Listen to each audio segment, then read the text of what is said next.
Today I'm going to show you how to join a cable that's going to be 30 meters underwater.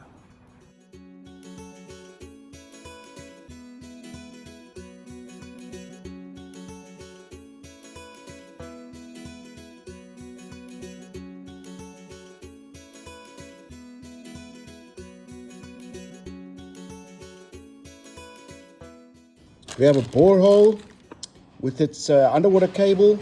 We have our underwater cable roll, and we have some bits and bobs like the joint kit, another small joint kit for the sensor, and a few tools that we're going to use to get the job done right. Just remember, a bad workman always blames his tools, but a good workman doesn't have bad tools. The trick to doing a very good joint underwater is to start with a piece of scrap shutter ply. Nice heavy cable. Nice piece of shutter ply right there.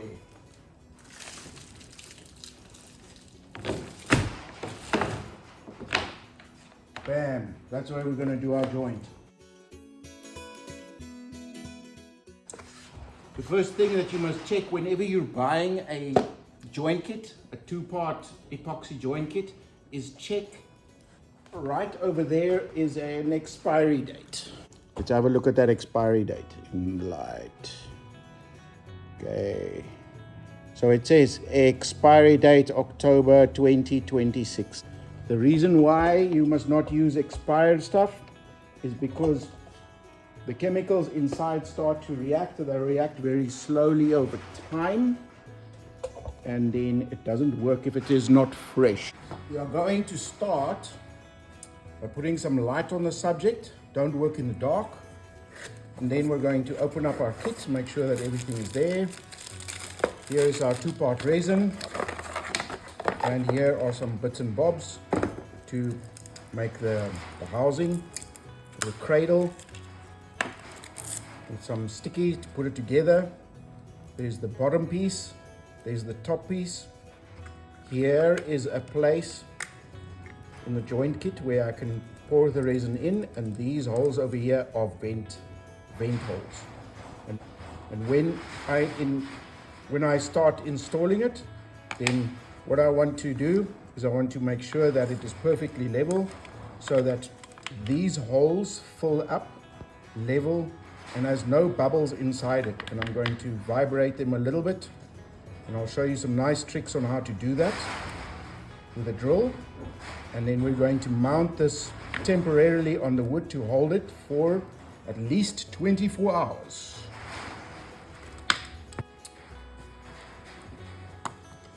The next thing that we want to do is we want to be able to strip the cable properly, and then we want to place the cable inside here. But we don't want to strip these cables too far because we want a large amount of area that is inside the epoxy. So it doesn't help that we strip this and then some of it is out. If any of this part is outside here, the water can flow in here, and it'll flow all the way down from there to the pump and blow you.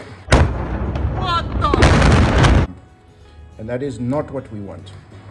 Okay, so the more contact we have on this outside blue piece, the better, so that we can have a nice seal, so that water cannot go down the inside of the outer insulation and make its way to the pump. Remember that 30 meters down, the total pressure of water that's pushing on that opening to try and get to the pump is 3 bar.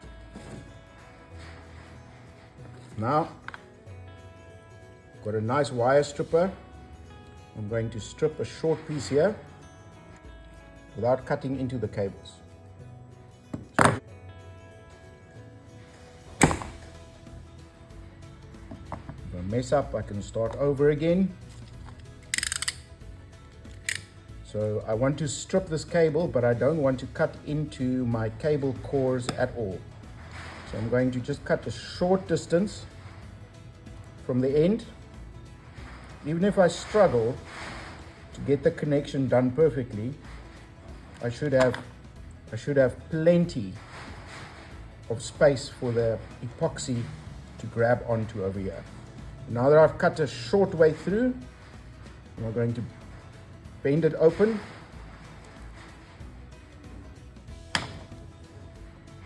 And I'm going to cut only the outer insulation, so that the inner insulation is still in good condition. That you should use the right cable sizing. We chose this cable sizing specifically because the manual that we read for the pump, and yes, we read the manual. Reading the manual saves us millions. The amount of times I've read the manual and been thankful, even if I've read it before, read it again, because the magic soup of success is very often in the manual. Now, I promise you, our biggest trade secret in the industry is that we read the manual, but don't worry, nobody will steal our ideas, because other people just, I don't know why, they just don't read the manual. Now the way we're going to join these cables is we're going to use crimp ferrules. We've got a nice sorter here with different sizes of crimp ferrules in them. We're going to choose the right size, but the way we're going to do it is we're going to overlap the cables coming from one side over the other one. So it's not going to go in halfway and then stop and get crimped. It's going to go across each other like that. Let me show you. It's going to go across each other like that.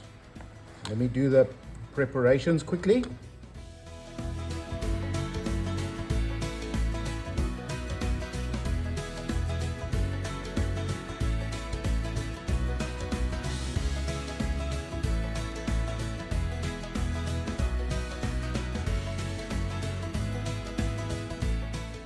I'm just putting some heat shrink on, so that once I've done the crimps, I can insulate the cables from each other so that they don't short. I will also make a space between the cables that will be filled with resin. I'm going to put the one cable in to the ferrule from one side, almost all the way through, and the other one in from the other side, making sure all the strands are going in to the other side so that it is connected correctly. Right, this one I'm doing black. It's a 3-core cable. I'm doing black to yellow, blue to blue, and brown to red.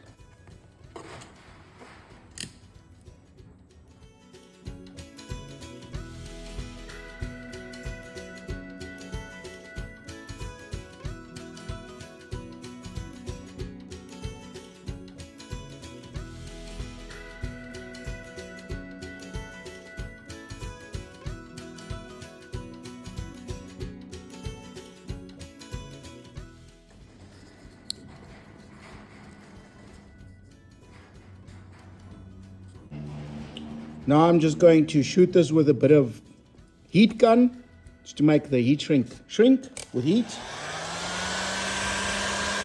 Remember, whenever you use a heat gun, make sure that the stock of heat shrink isn't in the way, otherwise your stock will shrink. So clear the table of your heat shrink stock before you start the heat gun.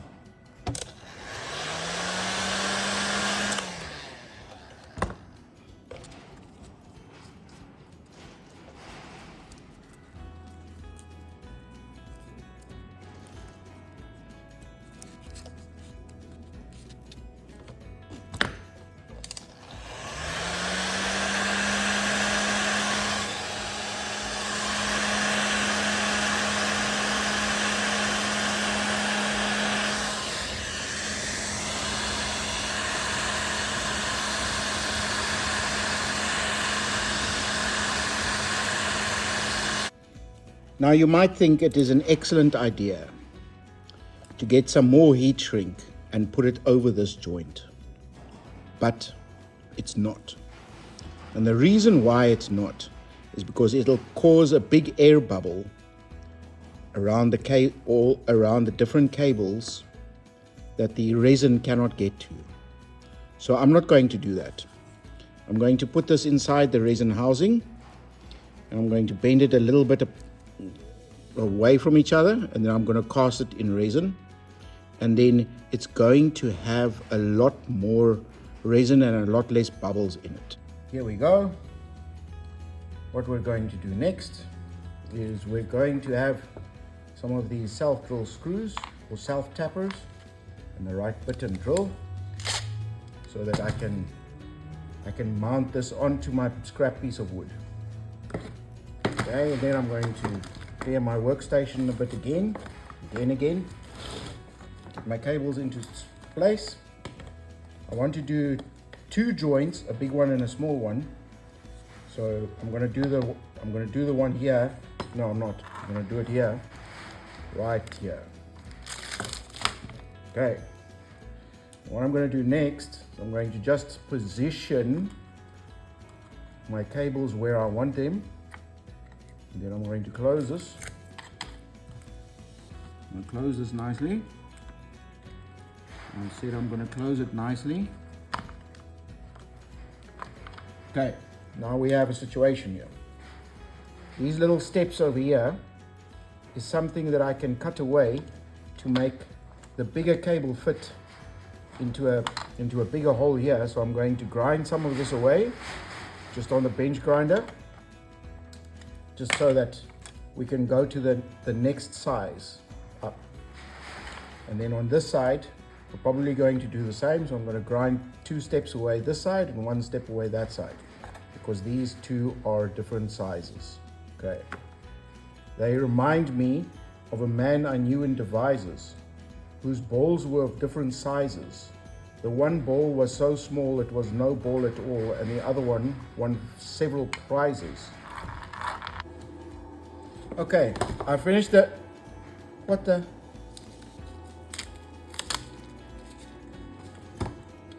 I finished this resizing of this Perspex box, and you'll see that this side is smaller and it fits tight, and this side is bigger and it fits tight. And now I can seal it. So now I want to seal it with these little rubber things that you get with a kit. And there you go. Nice and struggle. Hour later. I'll pull it tight, not too tight. I don't want it to snap. I want it to stick to itself. I'll make a seal around this hole on the end. It's just a temporary seal, and the reason why we're doing that is so the resin doesn't all flow out. I don't think they gave me enough. Now I'm making it nice and tight. It turns into one piece of rubber. I think this is raw rubber. There you go. Now, just for good measure, I'm going to use some tape, just some cheap masking tape. I'm going to add that around the sides and the back and the front, just to help out so that the resin doesn't flow out of the sides. So I want the resin to stay in the box. We can remove it later. Well, we will remove it later because we don't want to contaminate our borehole with little pieces that come off. But now is the trick with the drill and the screws, is we're going to mount this just by clamping it on here, nice straight, square and level. Some nice self-drill, self-tapping screws.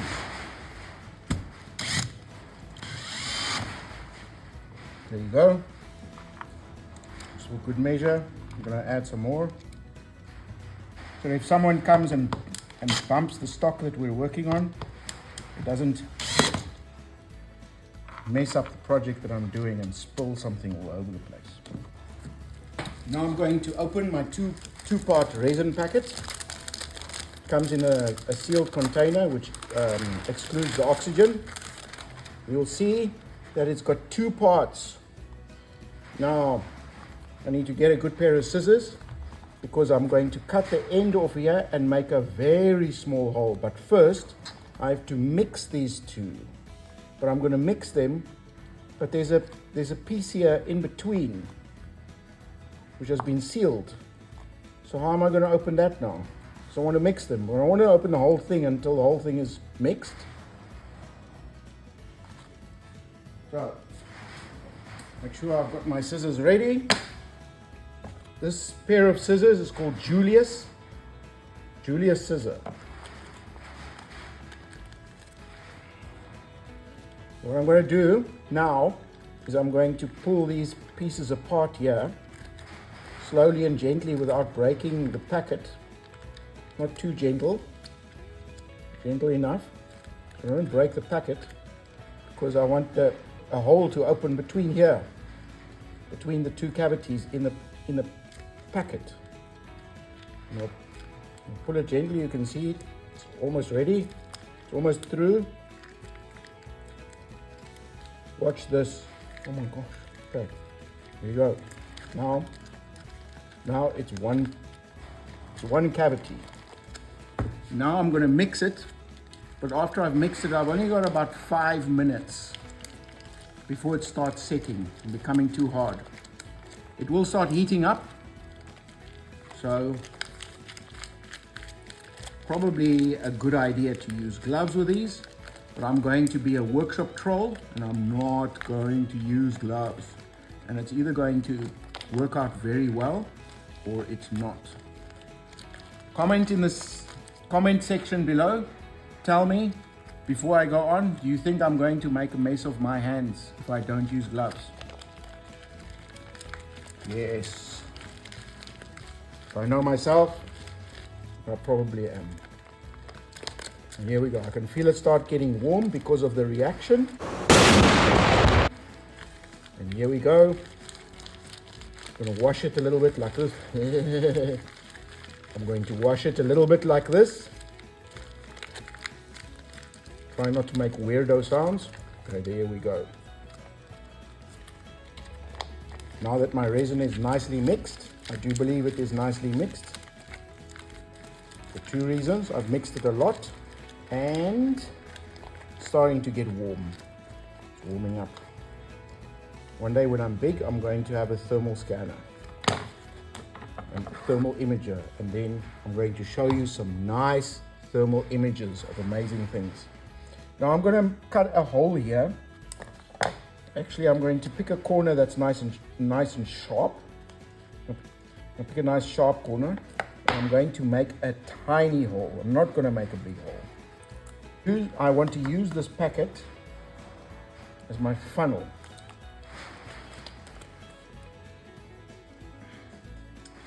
There we go.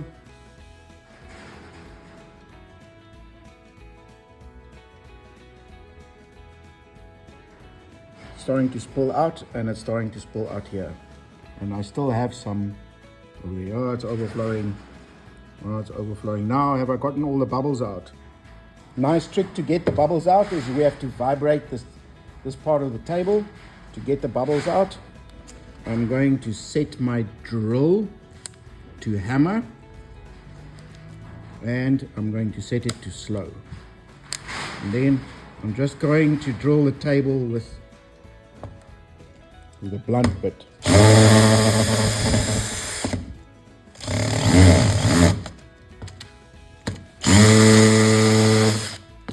There you go. I've just finished my joint kit. Go onto the comment section below and let me know if you think I got any resin on my hands.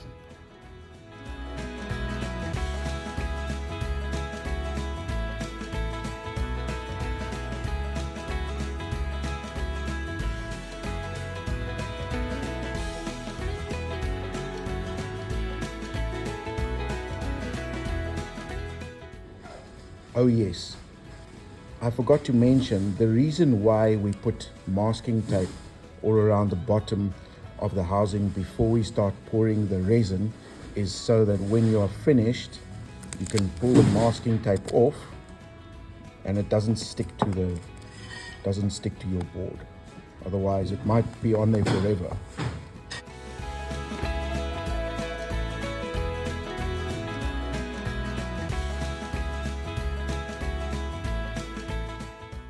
So is that a joint? Or is it a cigar?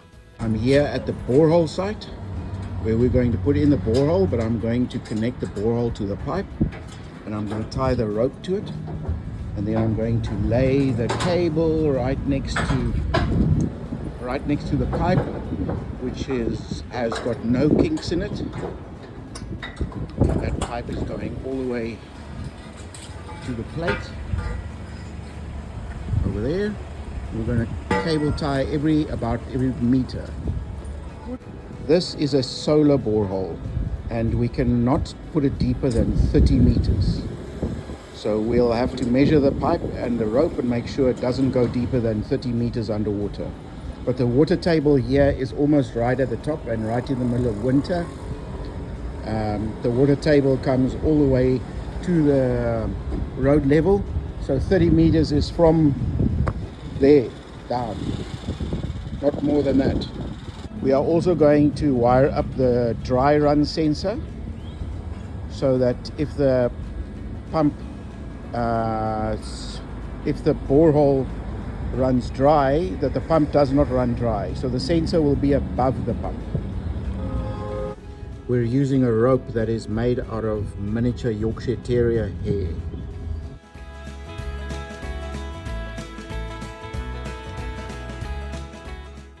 Now I'm going to cable tie the rope. I'm going to cable tie the rope from the pump all the way to the top. But about a meter above the pump, I'm going to install the dry run sensor.